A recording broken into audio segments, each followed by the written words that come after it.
शास्त्र योग श्रम हरि की। बोले पंच परमेष्टि भगवान की। आचार्य गुरु विद्यासागर जी मुनि महाराज की जय।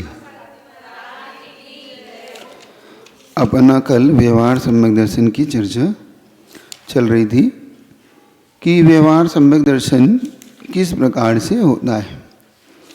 तो व्यवहार सम्यक दर्शन में जीवादि तत्वों की श्रद्धा की अपने पास विषय था। हमने देव की श्रद्धा के बारे में समझने का पुरुषार्थ किया। स्वरूप को जानना और स्वरूप की श्रद्धा होना दोनों अलग अलग चीज़ें होती हैं।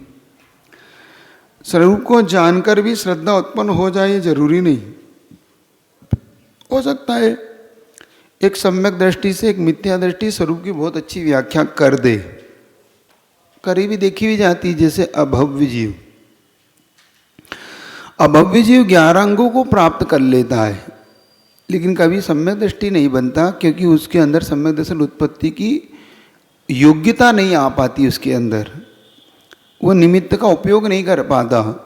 निमित्त तो मिलता है अभव्य को, लेकिन उसका निमित्त उसके लिए कोई उपयोगी नहीं होता, क्योंकि वो उसकी श्रद्धा समीचीन नहीं होती। उसकी श्रद्धा तो विषयों के प्रति होती। उसके दिमाग में कर्म निर्जरा नहीं होती। उसके अंतरंग में ये बात होती है कि मुझे इससे ये प्राप्त होगा, मुझे नवग्रहक प्राप्त होगा, 16 स्वर्ग में चला जाऊंगा, इतनी देवियाँ मिलेगी, इतना सारा वैभव मिलेगा, तो इसलिए मुझे मुनि बन के रहना। लेकिन उसका ज्ञान जो होता है वो 11 अंग का हो जाता है। देखो इतना ज्ञान कर लेता है, इतना पढ़ पढ़ के इतना ज्ञान कर लेता है। और तत्व की व्याख्या अब 11 अंग तो कम करे, कमजोर है क्या? तत्व की तो व्याख्या अपन भी नहीं कर पाएंगे साहब। बड़े बड़े शायद तपस्वी सम्यक दृष्टि भी ना कर पाए, वो कर देगा।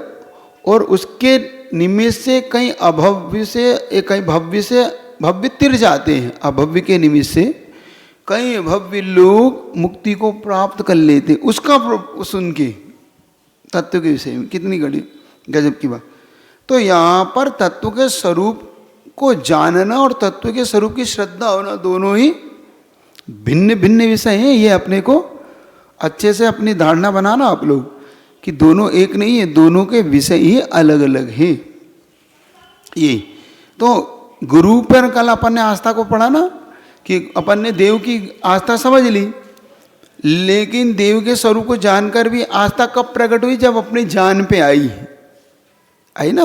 अपन ने मुल्तान का वध दिया था ना उदाहरण कि मुल्तान कॉलोनी में, मतलब वो एक तरफ उनके प्राण है और एक तरफ भगवान है। कि एक तरफ तो प्राण दे दें और एक तरफ भगवान को बचा लें। अपनी जान बचा लो या भगवान बचा लो, फिर भी उन्होंने अपनी जान की परवाह नहीं। अब यहाँ कहलाती, ये कहलाती है अब तुमने स्वरूप को सही समझा है, तुमने ये मान लिया कि हाँ अब पक्की बात है, बिल्कुल ठीक। और अब ये तो चलो जैनी हो गई। धीवर देखो, धीवर की श्रद्धा कैसी। वो मछली को लेके बैठा हुआ है, सो बैठा हुआ है। वो कह रहा है कि नहीं तो कुछ नहीं भैया, मैं तो मेरा नियम ले लिया सो पक्का है, मैं तो प्राण दूंगा लेकिन वो मछली नहीं पकड़ूंगा। अब कितना गजब का, वो भी बहुत अच्छा विषय, कभी इस पर चर्चा होगी, खोलेंगे।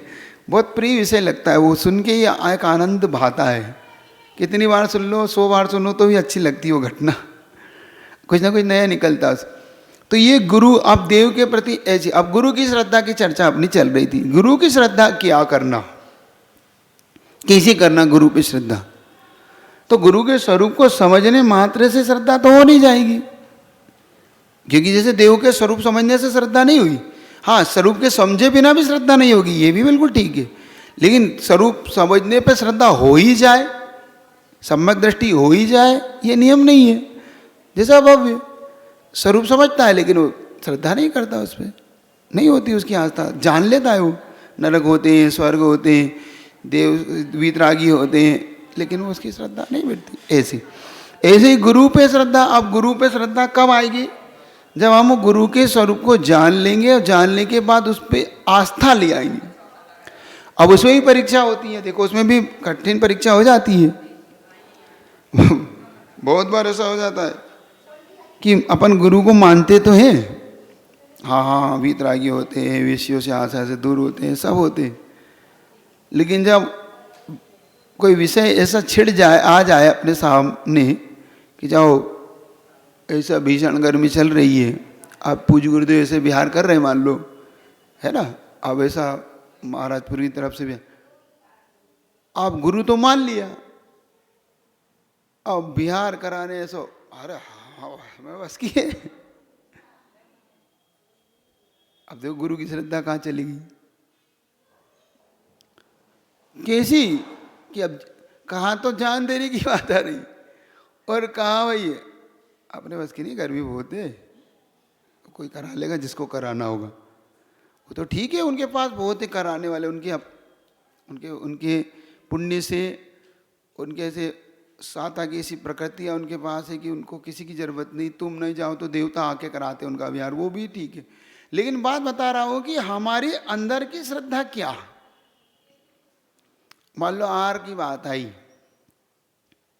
समय नहीं है भाई अपने पास, मैं तो समय तो बहुत बिजी हूं मैं, बस अब यही श्रद्धा पकड़ना है अपने को कि दुकान जाऊं कि गुरु के पास जाऊं।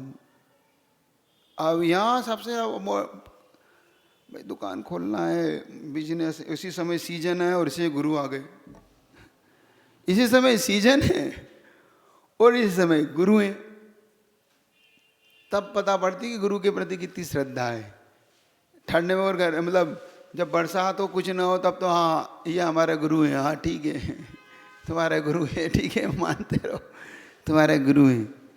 गुरु को तकलीफ हो, गुरु को कष्ट हो और एक तरफ हमारे कष्ट हो, तब हम कहेंगे अब या तुम संभाल लो, लेकिन गुरु को तो मैं ही संभाल सकता हूँ, मैं ही जाऊँगा अब, क्योंकि मैं तुम्हारे कष्ट को तो भाई कोई देख लो भैया, कोई भी संभाल लो, चले जाओ परिवार के लोग देख लेना, तुम देख लेना, पत्नी से कह देता है तुम देख लो जरा, मैं महाराज के पास जाऊँगा, देखो अपने गुरु हैं उनके पास कोई नहीं है, मैं तो जाऊँ कम से कम, दुकान है ठीक है 1 घंटे बाद खोल लूँगा, लेकिन जाऊँ तो कम से कम, ऐसे भीषण बुखार में हैं, उनको इतनी तकलीफ हो रही है, तड़प रहे हैं। अब आएगी गुरु की सीधा, अब ये निसंकित निकांक्षित निर्विकी के साथ अब आएंगे काम आपके, अब आएंगे ये, अब तुम्हारी श्रद्धा की ये 8 अंक की परीक्षा अब होती है। जैसे उनकी हो रही ना कि गुरु उल्टी कर रहे और दोनों राजा, सुडयान राजा ना, उद्दायन राजा और उनकी दोनों रानी प्रभावती और उद्दायन राजा, अब वो गुरु आके उल्टी कर रहे, गजब की घटना है, कितनी गजब की घटना है, इतनी सुन के तो ऐसा लगता है कि क्या है, और गुरु नहीं है, देखो है देव। जब सोदारविंद की सभा में चर्चा चल पड़ी कि इस समय ऐसे निर्विचिक के संग किसका हो सकता है, तो उन्होंने कहा इस समय तो वो ही राजा है जिसका निर्विचित सा अंग है। कैसे है वो भैया, वो तो किसी की भी सेवा में हमेशा लगे रहते हैं। देवता ने कहा चलो भाई देखे दो, अब देखो कौतूहल जिनके अंदर होता है वो आ गए, एक ने मुनि का रूप बना लिया, और कैसे बिल्कुल बुजुर्ग हैं, कोड़ा फट रहा है, बदबू आ रही है और कुछ समझ में नहीं आ रहा, पूरे नगर ने किसी ने पड़गान नहीं किया, या हम तो ऐसे कैसे पड़गान, ऐसे कैसे पड़गान करें, इतनी बदबू आ रही, इतने सब हो रही, मैं तो हम तो पड़गान नहीं करेंगे इनका, कोई बात नहीं। वो राजा के महल की तरफ बढ़ चले, क्योंकि पता था उनको जान, लक्ष्य तो राजा महल ही था। और देखो वो देवता और ज़्यादा अपनी गंध को बढ़ा देता अपनी विक्रिया से, और तो पूरा नगर भाग रहा है इधर उधर, अरे भैया कौन आ गया, ऐसे कैसे कैसे गुरु हैं, अभी तक तो मेरे गुरु कर रहे हैं और अब कह रहे कौन आ गया। पहुंचे महल में, पड़गान कर लिया दोनों ने बड़े उससे, और दोनों मिलकर भक्ति भाव से आहार करा रहे, सोच रहे हैं इनको क्या औषधि दे दें, इनको क्या कर दें जिससे कि इनके रोग दूर हो जाए, कैसे करें। दोनों के अंदर धर्म भावना फूट रही है गुरु को देख के, और गुरु ने भोजन करते गए, चलते करते गए, वो भी कराते गए कि कर रहे, और भड़बड़ा के पूरी उल्टी उनके ऊपर ही कर दी राजा के। अब ये अपन होते तो कितने सारी बातें कर देते, पछता नहीं है, काय को खा लेते हैं, पछता है ही नहीं इनको, दुर्गंध कर रहे हैं, मचा दिया, अब हमारा घर हमारे कपड़े और ख़राब कर दिए, मैं पहले ही तो हार नहीं देना था, और क्या है सब जैसे तैसे तो मन बनाया था, पछता है नहीं, बुजुर्ग हैं, समझ में आती नहीं, इलाज के कपड़े क्यों नहीं पहना देते इनको इलाज क्यों नहीं करवाते अपना, बन गए मुनि, ऐसा कोई मुनि होता है? देखो पंचम काल की बलि आ रही है सब। और वो क्या सोच रहा है, वो कह रहा है ओहो अपन कितना गलत आहार करा दिया अपन ने, देखो अपने कहना विरुद्ध आहार करा दिया अपने गुरु को कैसे विरुद्ध आहार करा दिया, और गुरु को उल्टी हो रही है, धिक्कार है, अपने आहार में कोई कमी है, हमारा आहार में कोई कमी हो गई, अपन ने विरुद्ध आहार दे दिया, अपन ने समझा नहीं, अपन अपने आप को बार बार अपने आप को कोस रहे, और पहले अपने आप को साफ, बाद में पहले गुरु को साफ कर रहे पूरा। उद्यान राजा ने पूरा ऊपर से नीचे तक गुरु की उल्टी साफ करके, साफ सुथरा करके क्षमा मांग रहा है, क्षमा कर देना, हमसे गलती हो गई, हमसे कोई ऐसा विरुद्ध आहार आपके चला गया, क्षमा कर दो हमें। और तब वो देवता प्रकट होता है, नहीं आज मुझे पक्का निर्विचिकित्सा अंग वाला मिल गया, आज सम्यक दृष्टि आज मुझे मिल गया, कि देखो मेरी जो सभा में चर्चा आपकी हुई थी, सारा बहका देता है पूरा, वो सब अपनी विक्रिया से सब बिल्कुल दूर हो जाता है। राजा की गंदगी भी साफ हो गई, वहाँ महल में पची हुई गंदगी साफ हो गई, और खुद प्रकट हो गया। और देखो ऐसा कहलाता है गुरु के ऊपर श्रद्धा। ये होते तब जाके देवता प्रकट होते हैं। हम देवता देख रहे हैं आ रहे, कहाँ से आएंगे देवता? कौन देवता तुम्हें आएगा? अभी तो मन में हमारा कोई गड़बड़ है, कहाँ से आएंगे देवता, है ना? ऐसा ये गुरु। तो यही मैं कहना चाह रहा था कि यहाँ पे अपने को, तो कल अपन ने ऐसे ही शास्त्र के बारे में लगाना, सच्चे शास्त्र की कैसे रक्षा करना, कैसे उनके कवर इत्यादि चढ़ा के उनको, उनके अंदर से सारी वो कचरा इत्यादि निकाल के, उनको बाकायदा फट जाए तो सिल के बाकायदा उनको सुरक्षित रख के, और गुरु की वाणी पे विश्वास कर लेना, गुरु की वाणी को स्वीकार कर, ये भी शास्त्र पर आस्था का विषय है। इस प्रकार से देव शास्त्र और गुरु पर जब इसी श्रद्धान प्रकट हो जाता है, तब जीव को अब सम्यक दर्शन होने का भाव अंदर से उसका छेछोपसम बनता है। तो कर्णानि योग, द्रव्यानि योग, चरणानि योग और प्रथमानि योग, इनके अनुसार ये 4 प्रकार के अपन श्रद्धान यहाँ पे जान लिए। तत्व के विषय भी जाने लिए, 7 तत्व इत्यादि होते, जीवादि तत्व के विषय में भी वो अपनी रुचि को बनाता है। सामान्य विशेष भी जान लिए कि सामान्य से जानना और विशेष से जानना का अर्थ क्या है। 10 प्रकार के जो सामान्य गुण थे उससे जानना, और 16 प्रकार के विशेष गुणों से भी तत्व को जान लेना। अब जिन्होंने नहीं पढ़ा वो आलाप पद्धति देख लेना, इसमें सामान्य विशेष दोनों गुण दिए हुए, जिससे आपको अपना आगे का प्रकट होगा। अब देखिए, अब कहते हैं, निकाल लीजिए अगले, वैरातम अंतर आत्म पर मातम जीव त्रिदाहे, देह जीव को एक गिने बहि रातम तत्व मुदाहे, उत्तम मध्यम जगन त्रिविध के अंतर आत्म ज्ञानी, द्विविध संग विन सुध उपयोगी, मुनियोत्तम निज ध्यानी। अब देखो बहिरात्म, ये देखो आत्मा के 3 भेद कर रहे हैं, बहिरात्मा, अंतरात्मा और परमात्मा। आगे इनके सारे लक्षणों स्वयं खोल रहे हैं। बहिरात्मा का मतलब होता है जिसकी अभी 7 तत्व पे श्रद्धान ना होके, जिसकी मात्र श्रद्धान बारी बारी विषयों में ही है, अपने शरीर इत्यादि में, अपने पुत्र इत्यादियों में, पत्नी में, दुकान में, इनमें उसकी व्यवस्था बनी हुई है कि यही है हमारे लिए। तो ऐसी जिनकी आस्था भी बनी हुई है, उनके अंदर ये बहिरात्मा का स्वरूप है।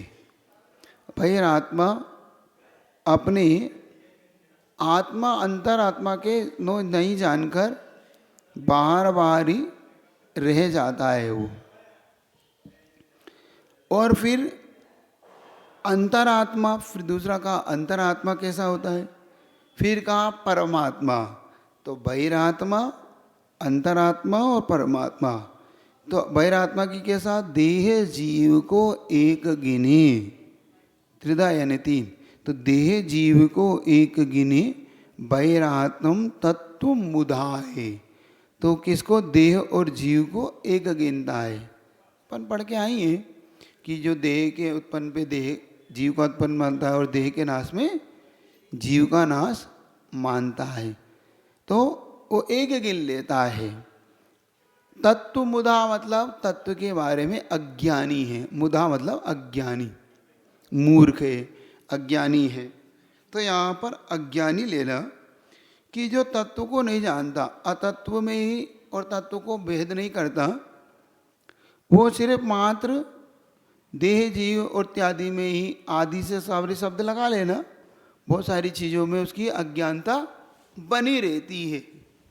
वो अपने आप को अलग नहीं कर पाता, वह इनमें ही अपना सब कुछ मानता है। यहाँ पर ऐसा लगा के चलना, भेद नहीं करता। अपने पढ़े मैं रंग कराओ, मेरे धन गोधन प्रभाव, मैं सुखी दुखी में ये, मैं मूरख प्रवीण, इस प्रकार का वो उसमें एक हो रहा है। वो मतलब वो अलग नहीं कर रहा है कि ये कर्म के उदय से है, ये मोह के उदय से मैं इसको अपना मान रहा हूँ, ये मुझे अपने पूर्व पुण्य से ये सब परिवार मिला है। तो ये पुण्य के कर्म की वर्गणा है, और जो आज मित्र है वो मेरे पुण्य से है, जो शत्रु है मेरे पाप से, है ना। ऐसा अपने को आता नहीं है भाव। अभी हमें भी समझना होगा, सिर्फ उस बहिरात्मा इसको नहीं समझ, अभी तो हमें ही समझना होगा कि अपना अंतरात्मा है कि बहिरात्मा है। क्योंकि अगर हमारे अंदर इतना घटित हो रहा है, और होता भी है, जैसे मान लो कि अपन यहाँ बैठे हैं, अब मैं बहुत बार ऐसा पूछता हूँ लोग, मान लो तुम यहाँ बैठे हो,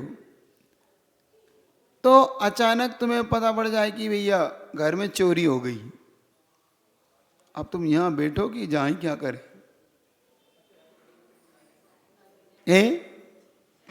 चले जाएंगे, वरना अब क्या करेंगे, हम जाके तो देखना ही पड़ेगा।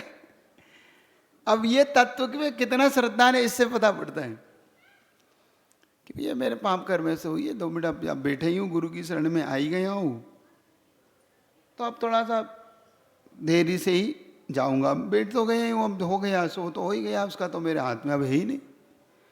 कितना अपने अंदर होना चाहिए, देखना समझना इसका। जैसे गणेश प्रसाद जी वर्णी का बताया था कि उनकी माँ और ये सब जब शिखर जी यात्रा पे गए तब हो जाता है, तो उन्होंने कहा नहीं कोई बात नहीं, जो हो गया सो हो गया, अब तो शिखर जी यात्रा करेंगे।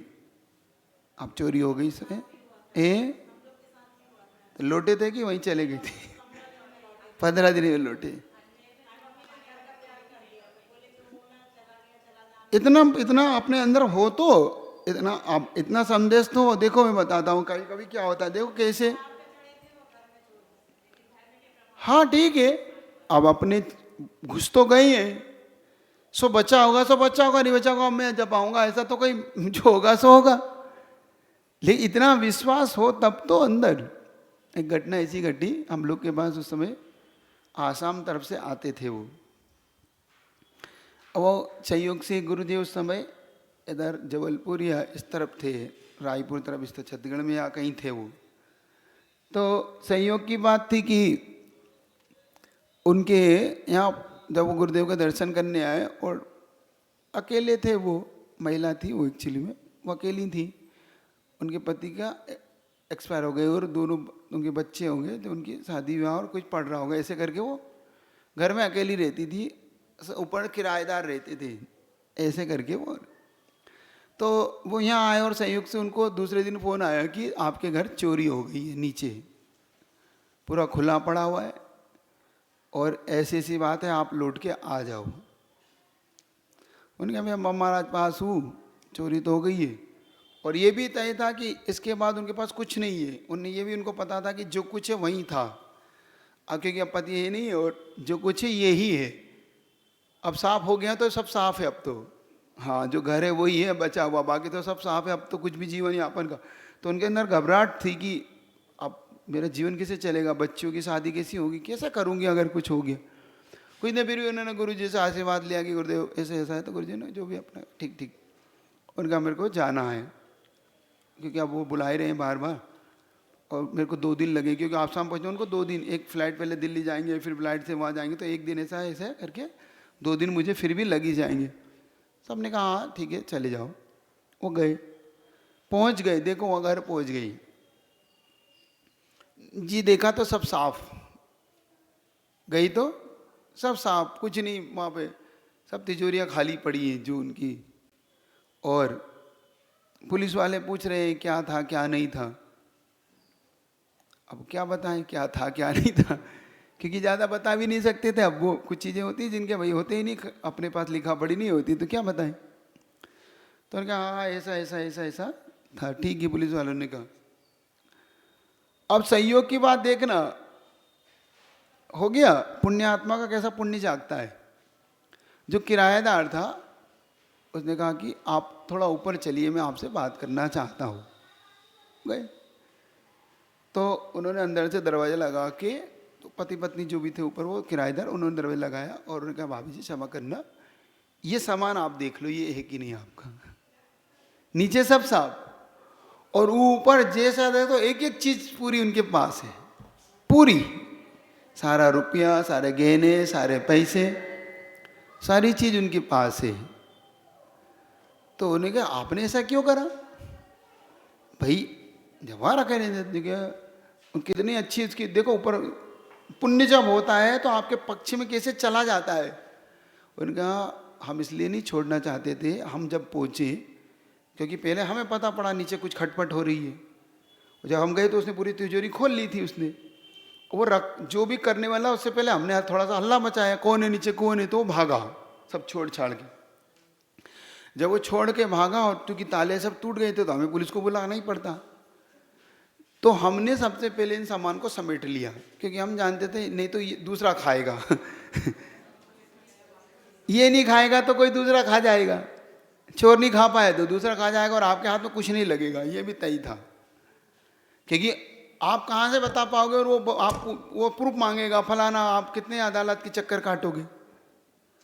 सो हमने पहले सब समेटा और एक बांध के हमने सुरक्षित रख लिया और फिर पुलिस को बुला लिया कि ये हमारे यहाँ चोरी हुई, आप देख लो जब तक ताले वाले, जब तक आप आ जाओगे। तो 2 दिन तक हम आपके सामान को पूरा सुरक्षित रखते रहे, अब आप देख लीजिए इसमें क्या क्या है। तो उन्होंने कहा नहीं मेरे पूरा 1 रुपया भी कम नहीं हुआ उनका। देखो संयोग कितनी बड़ी बात होती है कि जब आपका यहाँ चलता है पुण्य तो सारी चीज़ें आपके आगे आगे कैसे हो जाती है। चाहते तो किराएदार रख लेते, अरे उनको तो गोली तो करना था, सब समेट के किसी दूसरी जगह पहुंचा देते और पहुंचा के कह देते हमें कुछ नहीं मिला, पुलिस ढूंढती रहो ढूंढते, चोर को पकड़ो तो चोर को पकड़ो, हमें क्या मालूम कौन ले गया, हमने तो बता दिया भाई। ऐसा भी हो सकता था, लेकिन देखो तुम्हारा पुण्य भी उसको ईमानदार बना दिया और तुम्हारा पाप उसको बेईमान बनाता है। मतलब देखो पुण्य पाप ही आपको ईमानदार और बेईमान बनाता है।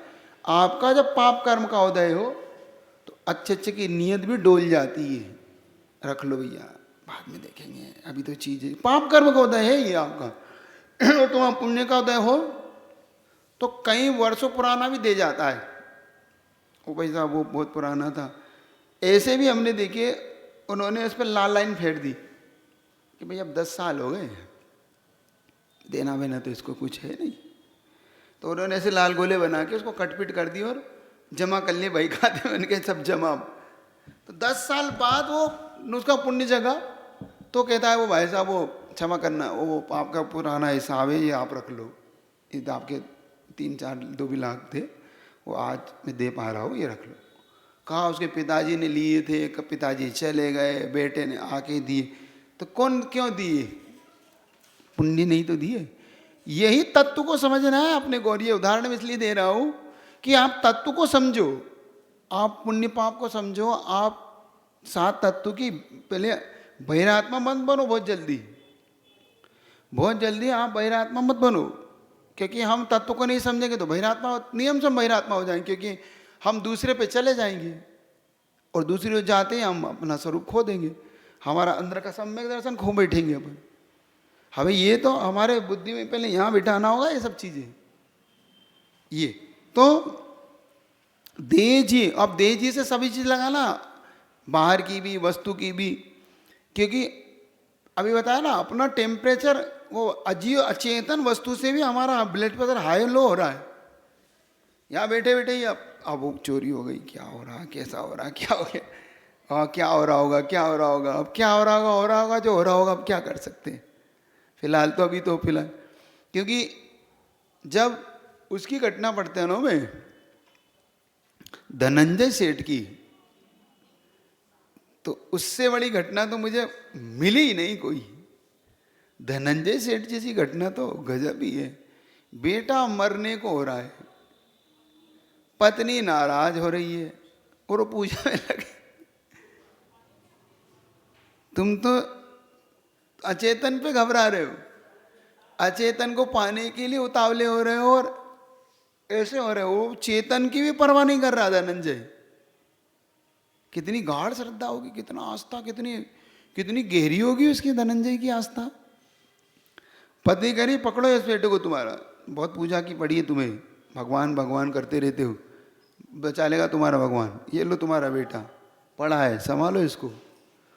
और वो फिर भी बेटा इधर लेटा हुआ है, वो पूजा में लगा है। भाई मैं होता तो नहीं लगता, मैं तो सही बता रहा हूँ, अब तुम्हारी तुम जानो, मैं होता तो नहीं लगता, मैं तो उठा ले जाता है, वही पहले इलाज कराओ, आप भगवान से निपट लेंगे बाद में, भगवान से क्षमा मांग लेंगे, या वाणी के ज्ञान से करके चल देते अपन तो, कि बिन जाने वा जान के रही टूट चुको, तुम प्रसाद से परम गुरु संपूर्ण हो, और हम तो निकल जाते हो। सही बताओ तुम क्या करते, मैंने तो नहीं बता दी, तुम क्या करते? हाँ, क्योंकि अब तो बोलोगे ही, क्योंकि पहले मैंने अपनी बोल दी ना। मैं नहीं बोलता तो फिर तुम कहते कि नहीं हम तो पूजा ही करते। मैं नहीं बोलता ना तो तुम कहते हम तो पूजा ही करते, हम क्या मारे छोड़ते, क्योंकि महाराज कितने मतलब अलग अलग रूप अपने अलग अलग रूप है, अलग अलग मत है, अलग अलग अपने भाव हैं। समझ में आ रहा? बहिरात्मा समझना। अब अंतरात्मा बता रही, उत्तम मध्यम जगन। अब उत्तम मध्यम जगन क्या होता है? उत्तम का मतलब होता है जो सर्वोत्कृष्ट हो, वो उत्तम कहलाती है। जगन्य कहलाता है जो सबसे नीचे दशा का हो, और मध्यम कहलाता है इन दोनों के बीच में हो। बताया था पहले, जगन्य को 1 मान लो, उत्तम को 100 मान लो, तो 99 से 2 तक मध्यम है, 2, 3, 4 है ना, 99 तक चले जाओ, ये सब मध्यम है। अब और 1 जगन्य है और उत्तम 100 है, ऐसा मान के यहाँ चलना। तो उत्तम मध्यम जगन्य 3 प्रकार के अंतर आत्मा होते हैं। अब यहाँ पर थोड़ा सा एक इनकी विवक्षा को समझने का यहाँ भाव करना। मुख्य रूप से अंतरात्मा होता कौन है? मुख्य रूप से अंतरात्मा होता है निश्चय चारित्र, निश्चय ज्ञान और निश्चय दर्शन वाला। जरूर इन्होंने ये तो आपको सिर्फ समझाने के लिए घटाया है। ये एक बात अच्छे समझना, ये उपचार कथन जैसा है, ये कोई अंतरात्मा नहीं हो गए तुम। हाँ, पहले आप समझ लेना ये बात, तुम अंतरात्मा हो नहीं गई, सम्यक दृष्टि हो गए तुम। अंतरात्मा चक्र चलाएगा, अंतरात्मा पत्नी को ढूंढेगा, सीता सीता करता फिर रहा है। समझो तो, अगर तुम अंदर आत्मा मानोगे तो ये बैठेगा नहीं तुम्हारा। ये थोड़ा सा एक चीज इसमें ये समझने वाली है। कह दिया जाता है आपके लिए उपचार से, क्योंकि तुम उनके अनुसरण करने वाले हो। अनुसरण के कारण आपको कह देते कोई बात नहीं, मेरा राजा बेटा हो तो भिखारी के ही, हाँ हो तो भिखारी की औलाद। तुम राजा, माँ ने राजा बेटा कह दिया सो राजा बेटा नहीं हो गए। नहीं नहीं, मेरा राजा बेटा है। अब कहती है, अब रानी भी अपने बेटे को राजा बेटे कहती है, और भिखारन भी अपने बेटे को राजा बेटा ही कहती है।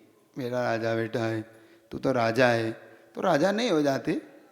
ऐसे ही जिनवाणी माँ की कृपा है तुम पे, तुम्हें कह रही है तो अंतरात्मा आप हो नहीं। अभी अंतरात्मा वो होता है जो गुप्त इत्यादि से लीन होता है, वही अंतरात्मा होता है। तो यहाँ बाहर आत्मा हो गए क्या हम? बाहर आत्मा नहीं हो गए। बहिरात्मा तो फिर वो नियम से, अब देख रहे यहाँ पे लगेगा थोड़ा सा कर्णानुयोग, द्रव्यानुयोग और द्रव्यानुयोग। द्रव्यानुयोग इसको बहिरात्मा कहता है। किसको? छठे गुण स्थान तक को सबको बहिरात्मा कह देता है वो। याद रखना इस बात को। जब द्रव्यानुयोग पढ़ोगे ना तुम, तो तुम्हें कई ऐसे शब्द मिलेंगे, मिथ्या दृष्टि कहीं का, अज्ञानी कहीं का, बहिरात्मा कहीं का, ये शब्द मिलेंगे आपको। किसके लिए? मुनि के लिए। मुनि के लिए भी ये शब्द देते हैं वो। अब ये बहिरात्मा और वो बहिरात्मा एक नहीं हो गया। कुछ लोग ऐसे इनको ऐसे गलत घटाते हैं, बहुत गड़बड़ करते हैं वो लोग। ये एक प्रकार की उनकी डांट है। ये किनकी डांट है? जिनवाणी की। कुंद महाराज स्वयं कह रहे हैं, अब देखना क्या क्यों कहा उन्होंने बहिरात्मा।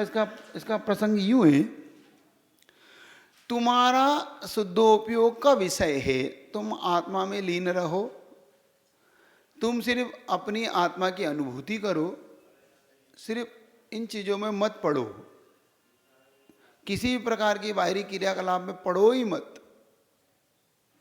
तो तुम्हारा अंतरात्मा है। तुम उससे निकले नहीं और उन्होंने बहिरात्मा की सिल ठोकी नहीं तुम पे। हे गुणस्थान छठा गुणस्थान वर्ती है, मुनि है, 28 मूल का पालन कर रहा है, सम्यक दृष्टि है, सम्यक ज्ञान, सम्यक चारित्र है, लेकिन भेद रूप में है, इसलिए वो बहिरात्मा वहां कहा जा रहा है। मिथ्या दृष्टि नहीं है वो, प्रथम गुण स्थान वर्ती नहीं है। पहले इतना आपको समझना है, यहाँ पर थोड़ी सी अपनी जागृति को बनाए रखना। ये निवृत्ति रूप प्रवृत्ति रूप में भी, प्रवृत्ति रूप भी सप्तम गुण स्थान होता है। पहले इसको भी आप समझ लेना थोड़ा सा, नहीं तो आप एकांत से ऐसा ही मान लो। वो भी आप समझना कि वहाँ प्रवृत्ति निवृत्ति सप्तम गुण स्थान में भी होती है। ये भी विषय थोड़ा सा क्लियर करूँगा मैं आपको कि वो कैसी होती है, वो सप्तम गुण स्थान कैसे बनता है उनका। पहले इसको समझ लो। अज्ञान कितने प्रकार का होता है आपको पता है? अब पहले अज्ञान समझ लो। एक अज्ञान होता है मिथ्या दृष्टि का, दूसरा अज्ञान होता है छदमस्त का, जब तक उसे केवल ज्ञान ना हो जाए, और एक अज्ञान होता है शुद्धात्मा से च्युत होने का नाम अज्ञान। तीन प्रकार के हो गए अज्ञान। एक अज्ञान क्या हो गया? मिथ्या दृष्टि का अज्ञान, अज्ञानी कहीं के, मिथ्या दृष्टि कहीं का। एक है एक से चौथे पांचवें छठे गुण स्थान में अज्ञान है उसका, क्योंकि वो शुद्धात्मा से च्युत है। इस समय जो साधक इस समय शुद्धात्मा को छोड़ के बैठा हुआ है, तो इसमें सब आ गए। आचार्य कुंद भी आ गए जब वो लिख रहे हैं, जब कुंद आहार कर रहे हैं, कुंद खुद लिख रहे हैं, खुद ही अज्ञान है उस समय उनका। 84 पौड़ जरूर लिख दिए उन्होंने, लेकिन अपनी दृष्टि में खुद अज्ञान है, क्योंकि खुद लिख रहे हैं, वो खुद आहारचर्या कर रहे हैं, खुद प्रवचन कर रहे हैं, खुद कहीं जा रहे हैं, देवव्रतना कर रहे हैं, छठ आवश्यक पाल रहे हैं। तो उस समय अध्यात्म से शुद्धात्मा से च्युत है ना वो। तो एक शुद्धात्मा से च्युत रूप अज्ञान, एक मिथ्यात्व रूप अज्ञान, और एक केवल ज्ञान के अभाव में अज्ञान 12वें गुण स्थान तक। छदमस्त दशा को भी अज्ञान दशा ही कहा है उन्होंने। ये भी आप दिमाग में रखना। थोड़ा सा ये विषय थोड़ा सा आपको समझ में आ जाए तो बहुत अच्छा हो जाए आपके लिए। आ गया समझ में? थोड़ा थोड़ा आया बेटा दिमाग में? अब जिसने थोड़ा स्वाध्याय किया होगा सो आ जाएगा, नहीं किया तो अब तीनों अज्ञान एक नहीं है। तो जब वक्ता इसकी व्याख्या करता है तो श्रोता को सीधा सीधा मिथ्या दृष्टि बताता है। वो देखो ये मिथ्या दृष्टि है, देखो यहाँ मिथ्या दृष्टि है। मिथ्या दृष्टि नहीं है वो शुद्धात्मा से च्युत है, इसलिए अज्ञान कहा जा रहा है उसको। अज्ञान से मिथ्या दृष्टि, बहिरात्मा से मिथ्या दृष्टि, ये विषय नहीं है वहाँ का। वहाँ का विषय है शुद्धात्मा में लीनता नहीं रही और इसलिए उसको वो छोड़ना पड़ा। अब इनको और देख लो, क्योंकि शुद्धात्मा का विषय कितने काल का है और छठे गुण स्थान का काल कितने काल का है, ये देख लेना। शुद्धात्मा अंतर्मुख काल की होती है, उससे दुगना काल छठे गुण स्थान का होता है। देखो दोनों में पहले आप डिफरेंट कर लेना, दोनों में काल विभाज्य को समझ लेना।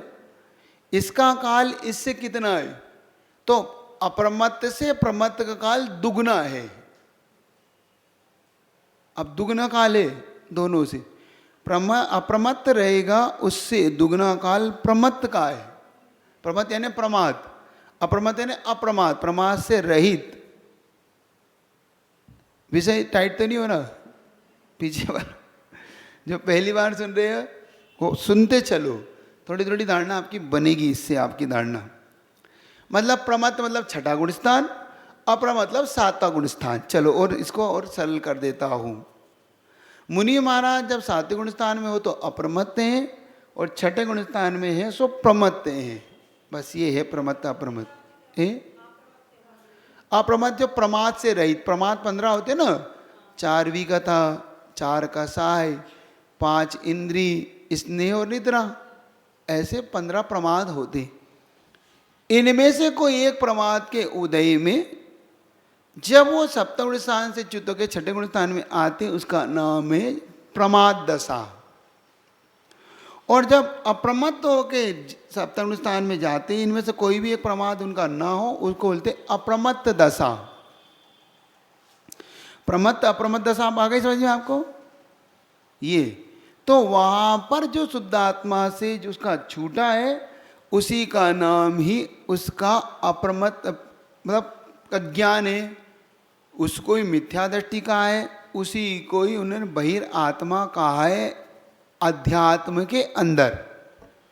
तो ये अध्यात्म को समझना, अध्यात्म पकड़ने की पुरुषार्थ करना, वो छठा गुण स्थान बढ़ती है ना कि पहला गुण स्थान बढ़ती है। आपको कोई ऐसा बताए कि वो मिथ्या एक पहला दृष्टि, तो स्वीकार नहीं करना। क्यों कहा उन्होंने? मुनि महाराज को संबोधन करके, पढ़ता लिखता नहीं है गधा कहीं का। अब आप कह देते किसी को, बच्चों को कह देते पढ़ो लिखो, गधे हो पूरे। वो कहता है मैं फर्स्ट ईयर में पढ़ रहा हूँ और पिताजी मुझे गधा कह रहे। अब वो गधा पे वो हो गया क्या, जो बिल्कुल ही कुछ नहीं आता उसको? वो तो नहीं है, नहीं है। फर्स्ट ईयर में पढ़ रहा है, अभी 12th में 99% ला के आया हूँ और पिताजी मुझे गधा ही कहे जा रहे। क्यों कह रहे हैं? क्योंकि तुम टीवी देख रहे हो, तुम खेल रहे हो, तुम अभी मोबाइल में लगे हो, पढ़ता लिखता क्यों नहीं है? गधा रह जाएगा पूरा। अरे भैया अभी तो 12th पास करके आया हो, तुम गधे ही किए जा रहे हो मुझे। क्योंकि तुम फर्स्ट ईयर में पास होना है सो पढ़ो।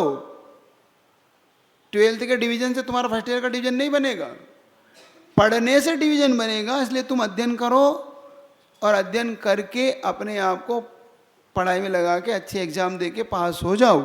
पिताजी का भाव ये था, ना कि तुम जो बिल्कुल ही अज्ञानी है, बिल्कुल ही गधा है, उसको गधा। अब जो गधा एक हो जाएगा तो गड़बड़ हो जाएगी। इसी प्रकार से यहाँ पर जो कहा जा रहा है, यहाँ पर कहा जा रहा है कि अब तुम्हें सप्तम गुण स्थान में जाना है। कहाँ मूर्खता कर रहे हो? कहाँ लगे हो तुम ये सब शास्त्रों के स्वाध्याय में लगे हो?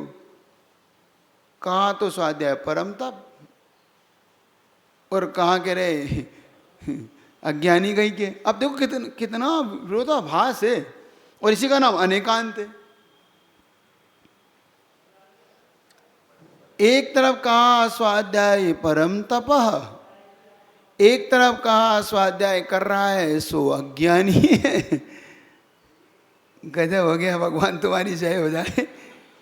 हम क्या हैं ये तो बता दो। हम स्वाध्याय कर, हम तो सोच रहे थे परम तप में लीन है हम, और तुम कह रहे हो है अज्ञानी कहीं के। अब कुंद महाराज हमारा तो सिर फट सा जा रहा है अब तो, ये अब सिर फटने को हो रहा है। पढ़े कि नहीं पढ़े? नहीं पढ़ रहे थे तो तुमने कहा है स्वाध्याय कर, परम तप है। हो महाराज परम तप है तो लो हम कर ले रहे, है स्वाध्याय बंद कर। अज्ञानी कहीं के। अब बात समझ में आ रही? कुंद महाराज की बात समझ में आ रही? गजब है बस। लेकिन ये अनेकांत है, बस इसी का नाम अनेकांत। और दोनों बात सच है। देखो अब अनेकांत समझना, दोनों बात सच है। और उन्होंने स्वाध्याय में अज्ञानी कहा तो वो भी ठीक है, और स्वाध्याय परम तप है सो भी ठीक है। दोनों ही बात सच है।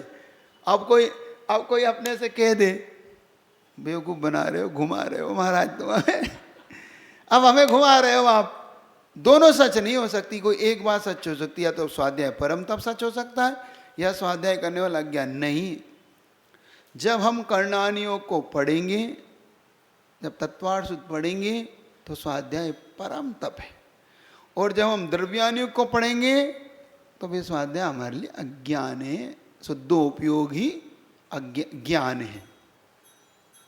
बस इतनी सी विवक्षा है, इतनी सी समझने वाली दृष्टि यहाँ पर आ जाए। भेद दृष्टि में इतना सा, अपनी दृष्टि में इतना सा भेद है। हम बस यहाँ से हम अपनी श्रद्धा मजबूत कर जाएंगे कि नहीं नहीं पक्की बात। अब बात समझ में आई?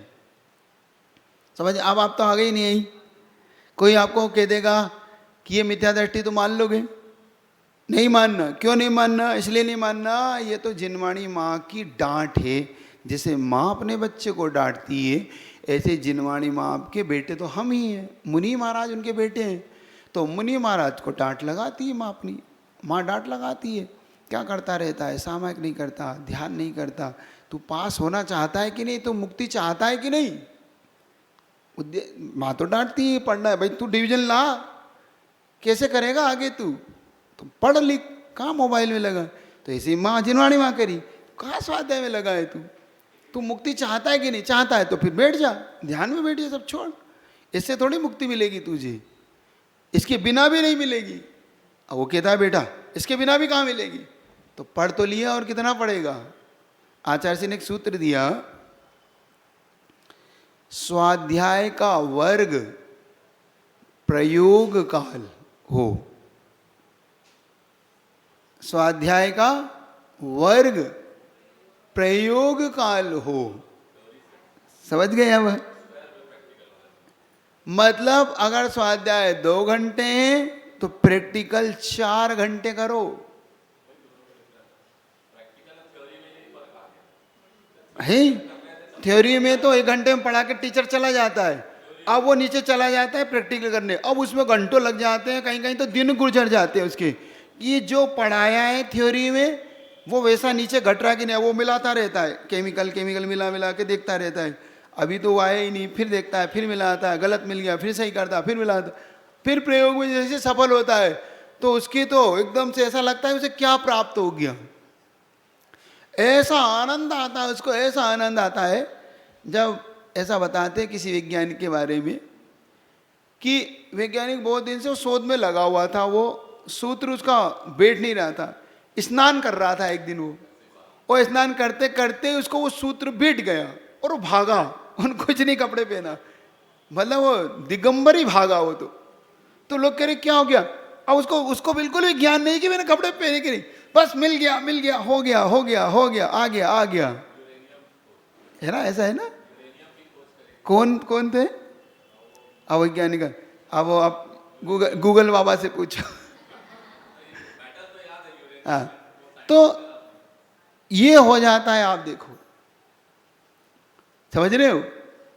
अब इससे 2 चीज निकाल के दे रहा हूं। एक चीज ये कि जो मुनि महाराज का आनंद है वो उसे प्रैक्टिकल में आता है, थ्योरिकल में नहीं आता। तुम्हें थ्योरिकल में आता रहता है, अच्छा लग रहा है, बढ़िया लग रहा है, बहुत अच्छा, बहुत ज़बरदस्त, क्या गजब। ये तुम्हारा सिर्फ ऊपरी ऊपरी है, आ रहा है, भीतरी भीतरी कुछ नहीं हो रहा अभी। समझना है, यहाँ पे बहुत अच्छी चीज़ निकली है ये आज विषय, थोड़ा सा आपके पुण्य से अच्छा विषय यही है। बस समझ लेना इस विषय को कि बहिरात्मा क्यों कहा, क्यों इनको अंतरात्मा कहा। मुनि महाराज के लिए बहिरात्मापना क्या है द्रव्यान योग की दृष्टि से, अध्यात्म भाषा में और आगम भाषा में क्या है। आगम भाषा में वो साधु ही है, छठे गुण स्थान वर्ती ही है, कर्म की निर्जा करने वाला ही है। लेकिन आध्यात्म भाषा में अज्ञानी है, मिथ्या दृष्टि है, बहिरात्मा है। ये आपको पकड़ करके अपने आप में बिल्कुल स्पष्ट समझ लेना। तो प्रैक्टिकल, गुरुदेव कहते थे प्रैक्टिकल थ्योरी की भोर हो गई, आप ध्यान में बैठ के उसको प्रैक्टिकल करो, अब रुचि अंदर अंदर लाओ, तो तब उसकी अपनी एक झलक अपने को जब ऐसी महसूस अंदर से होगा, वो एहसास होगा अपने आप। कई हजार बार सामायिक करने पर एक आदि बार उसकी अनुभूति का विषय बनता है। कपड़े वाले रोज करते हैं, मुझे समझ में नहीं आती। कपड़े वाले रोज अनुभूति कर रहे हैं, और वो आचार्य कह रहे हैं कि जिन्होंने सब कुछ सर्वस्व त्याग दिया, उनको भी हजारों बार उसमें गति करना पड़ती, तब जाके एक आदि कणिका उसकी मिल जाए, सो आनंदम आनंदम। गुरुदेव कहते हैं बस वो कणिका भी मिल जाए सो समझ लेना तुम्हारा पति खरबपति हो गया, अब तुम कोई चिंता मत करना, उस कणिका को ढूंढो। जैसे कोयला खोदते खोदते एक आदि इतना सा, सिर्फ इतना सा, ज्यादा बड़ा नहीं हो, बस हो गया उसका काम। अब कुछ नहीं, ऐसी कई खदान खरीद लेगा वो, 100 200 300 400 करोड़ में बिकता है वो, इतना सा डायमंड जिसको तुम है ना। बस यही समझना है विषय अपने को, तो कुछ नहीं करना है। तो वर्ग कितना होगा, इतने दिन से सुन रहे हो, इतने दिन से सुन रहे, वर्ग करो। अब बहुत दिन हो गए, 2 महीने, तो इसको कितने महीने अब पचाना है समझ रहे हो कि नहीं। अब बहुत हो गया, अब पचाओ, थोड़ा सा जुगाली करो, चातुर्मास करो, तो और क्या, सुनते ही रहो बस। कहाँ मिलेगा जुगाली का मौका, अब तो जाने दो,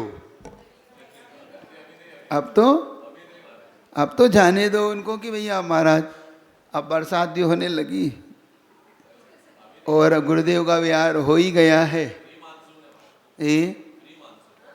हम तो इतना जानते हैं कि गुरुदेव का विहार हो गया, सो मानसून आ गया, प्री है कि फ्री है कि प्राइवेट है पता नहीं, गुरुदेव विहार कर गए हैं, सो अब शिष्यों के विहार की घड़ियाँ चालू हो जाएंगी, क्योंकि गुरुदेव है, गुरुदेव विहार कर गए। अब द्विविध संग बिन, अब देखो यहाँ पे शुद्धोपयोग क्या होता है। 2 प्रकार के परिग्रह होते हैं। द्विविध संग, संग का अर्थ होता है परिग्रह। कितने प्रकार के होते हैं? 2 प्रकार के, अंतंग परिग्रह और बाहर परिग्रह। अंतंग परिग्रह, बाहर परिग्रह आपको पता ही है, क्षेत्र, वास्तु, हिरण्य, स्वर्ण, धन, धान्य, दासी दास, कूप्य और भांड, ये 10 परिग्रह मानना।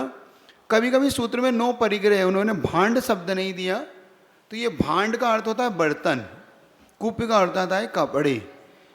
क्योंकि ये कहीं कहीं पे इन्होंने कपड़े की किसी संप्रदाय ने बर्तन को वो नहीं माना परिग्रह, क्योंकि वो रखते हैं। लेकिन अपने यहाँ जैन दिगंबर आमनाय में भांड भी, बर्तन भी परिग्रह ही है 10। तो अपने नाम से कोई मकान नहीं होना, क्षेत्र का मतलब खेत नहीं होना, मकान नहीं होना, ये वास्तु है। धन का अर्थ यहाँ पर चौपायद गाय हैं, बैल हैं, ये धन है। धान्य का मतलब होता है ग्वार, ज्वार, गेहूँ, मक्का, बाजरा, ये धान्य है। और रुपये, हिरण्य और स्वर्ण, हिरण्य का मतलब होता है चांदी, स्वर्ण का मतलब सोना, क्योंकि सोने और चांदी को ही धन माना गया अपने यहाँ। और पैसे को ओरिजिनल चेतन धन तो गाय बैल चतुष्पद, और अचेतन धन सोना और चांदी। कूप्य अब दासी दास आप जानते ही हो, नौकर चाकर। गुरुदेव ने एक जगह जरूर इसको ऐसा कहा कि भाई पति पत्नी भी एक दूसरे के परिग्रह हैं। ये भी एक विषय गुरुदेव का आपको इसके बहाने देता हूँ। बुझवर का मानना ये क्योंकि दोनों एक दूसरे के परिग्रह ही हैं, दोनों एक दूसरे के काम आते हैं, सो आते हैं और मोह के बंधन से बंधे हुए हैं, तो इसलिए दोनों एक दूसरे के लिए परिग्रही ही है। अब दासी दास का मतलब नौकर चाकर आकल मत लो।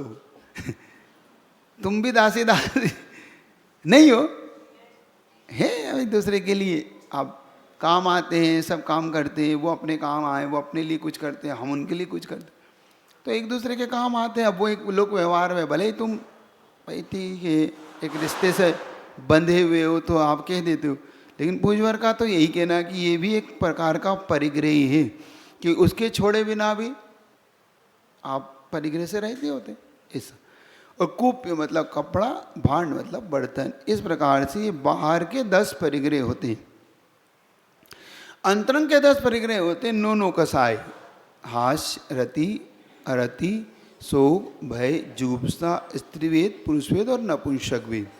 क्रोध, मान, माया, लोभ, ये 4 कसाय और मिथ्यात, ये कुल मिला के 14 परिग्रह के अंतरंग परिग्रह है। अब दोनों ही छोड़ना, द्विविध संग मतलब अंतरंग के 14 परिग्रह और बाहर के 10 परिग्रह। अब याद रहेगा आपको, बाहर के कितने परिग्रह होते हैं और अंतरंग में कितने परिग्रह होते हैं। अंतरंग मतलब जो हमारे आत्मा से लग के चलते हैं, बाहरी परिग्रह जो हमसे एकदम भिन्न है। आप सद्भुत असद्भुत यहाँ लगा लेना, आपको पढ़ा चुका हूँ मैं। अब जो ये अंतरंग परिग्रह सद्भुत हैं कि असद्भुत हैं, जल्दी बताओ। अद्भुत सद्भुत है कि अद्भुत है? असद्भुत है। कौन सा असद्भुत है ये अनुपचरित असद्भुत व्यवहार नहीं का विषय है। जो अंतरंग परिग्रह है ना, ये किसका विषय है? अनुपचरित असद्भुत व्यवहार नहीं। और ये बाहरी प्रय ये उपचरित असद्भुत व्यवहार नहीं का विषय है, क्योंकि दोनों ही आत्मा के नहीं है और आत्मा से भिन्न है, इसलिए असद्भुत है। चूंकि 14 परिग्रह आत्मा से एक में एक होकर संश्लेष संबंध के साथ रह रहे हैं, इसलिए अनुपचरित है। चूंकि भेद से कथन है, इसलिए व्यवहार है। और वो आत्मा के नहीं है, इसलिए असद्भुत है। जो बिल्कुल भिन्न दिख रहे हैं, इसलिए उपचरित हैं। और भेद है, इसलिए व्यवहार है। समझ में आ गई आपको? समझ में आ गई बात आपको? पकड़ में आ गई सबको? ठीक है ना? तो यहाँ पर दोनों ही संग मतलब दोनों ही परिग्रह के बिना जो शुद्धोपयोग है, क्योंकि जब तक परिग्रह रहेगा तब तक आप कसाई भी एक प्रकार का परिग्रह है। तो यहाँ पर 10वें गुण स्थान तक भी कसाई चलती रहती है। तो मुख्य रूप से इसको कहाँ लेना आपको? 11वें गुण स्थान से लगाना, मुख्य रूप से कह रहा हूँ। और नीचे इसकी प्राप्ति की अपेक्षा से 7वें गुण स्थान से लगाना। शुद्धोप की प्राप्ति की अपेक्षा कहाँ से लगाना? 7वें गुण स्थान से इसकी व्यवस्था बनना शुरू हो जाती है। और जब इसकी कसाय पूर्ण रूप से उपशम या क्षय को प्राप्त होती है, तो पूर्ण रूप से ये शुद्धोपयोगी निश्चय चारित्र वाला हो जाता है। ये आपको अविषय थोड़ा समझना कि 7वें गुण स्थान में कहाँ कैसा होता है। मुनि उत्तम निज ध्यानी, ऐसा मुनि जो शुद्धोपयोग में लीन है वो उत्तम है। तो मुनि महाराज में भी 3 क्वालिटी हो जाएगी, जगन्य, मध्यम और उत्तम। आप पहले यहाँ लगा लेना। हाँ, मुनि राज में भी हो जाएगी। जो अभी अपने प्रमाद अवस्था में, वो जगन्य अवस्था में उसको जगन्य रत्नत्रय की स्वयं कुंद महाराज कहते हैं कि जब तक ये रत्नत्रय जगन्य अवस्था में रहेगा तब तक अब कार्यकारी नहीं बनेगा, ये अपने लक्ष्य तक नहीं पहुंचेगा। जैसे ही आप मध्यम में पहुंचते हो, तो जब प्रवृत्ति में पहुंचते हो ये आपका मध्यम है, और जैसे ही तुम शुद्धोपयोग में पहुंचते हो ये आपका उत्तम है। और सर्वोत्तम है 11वें 12वें गुण स्थान वाला, क्योंकि उससे कार्य का प्रयोजन सिद्ध होगा साक्षात। जैसे 12वें गुण स्थान वाला कैसा है, तो 12वें गुण स्थान वाला नियम से केवल ज्ञान की प्राप्ति करेगा, तो जब वो चरम समय अंतिम समय में होगा, वह उसका साक्षात शुद्धोपयोग अंतिम समय में उसको केवल ज्ञान की प्राप्ति कराएगा। यही सही शुद्धोपयोग उसका उत्तम है।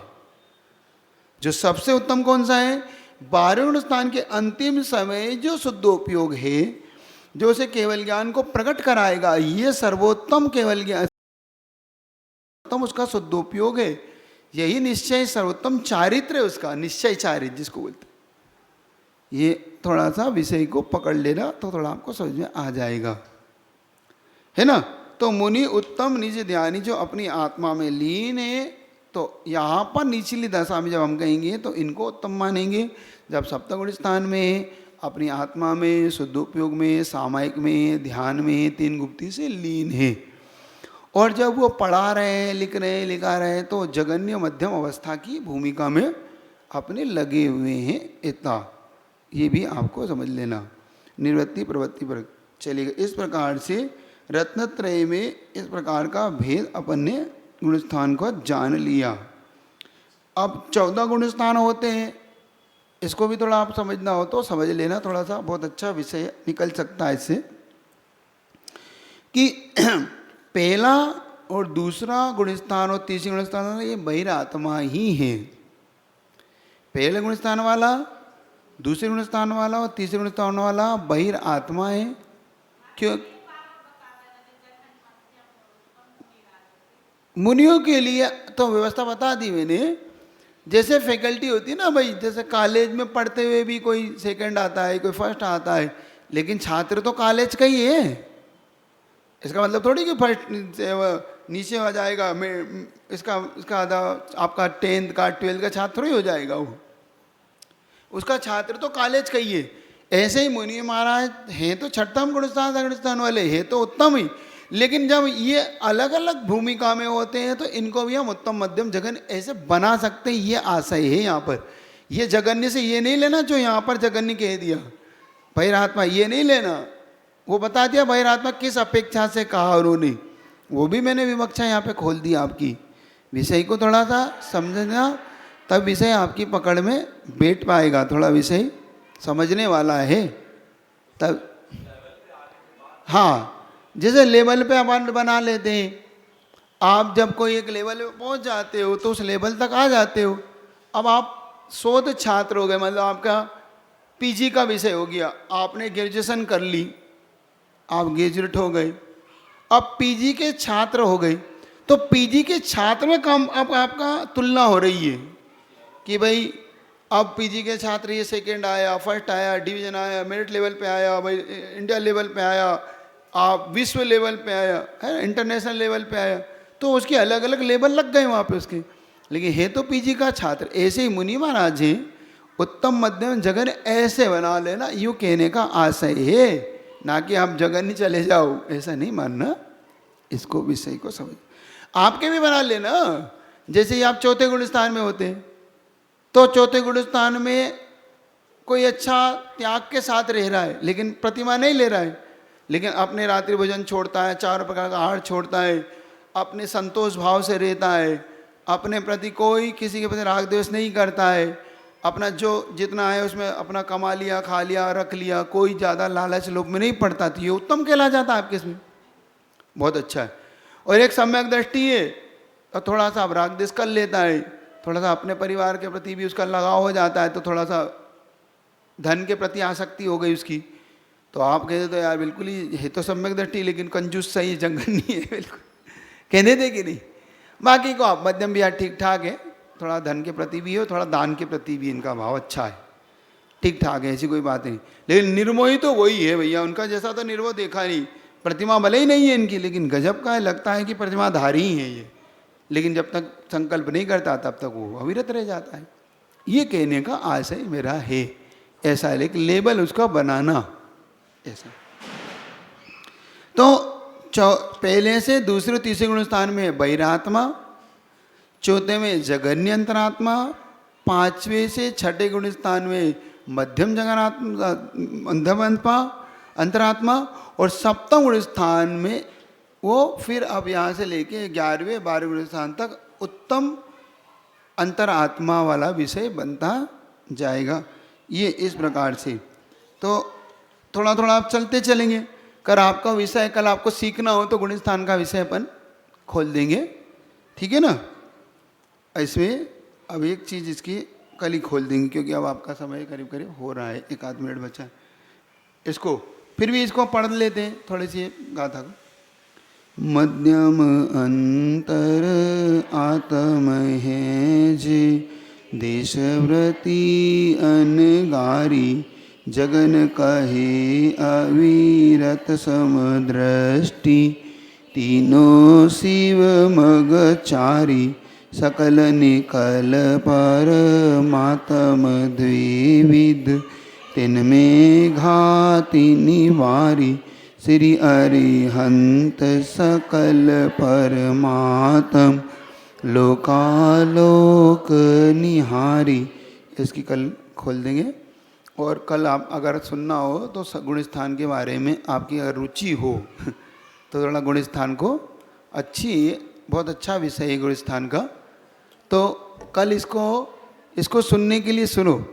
इसको सुनने के लिए भी थोड़ी सी जिन सरस्वती लेके बैठना, ताकि आपको विषय उससे पकड़ में आएगा, क्योंकि आप सुनते हो फिर लिखने लग जाते हो, तो इससे अच्छा उसको देख लोगे तो उससे आपको जल्दी पकड़ में आ जाएगा, है ना। चलिए, जिनवाणी के ज्ञान से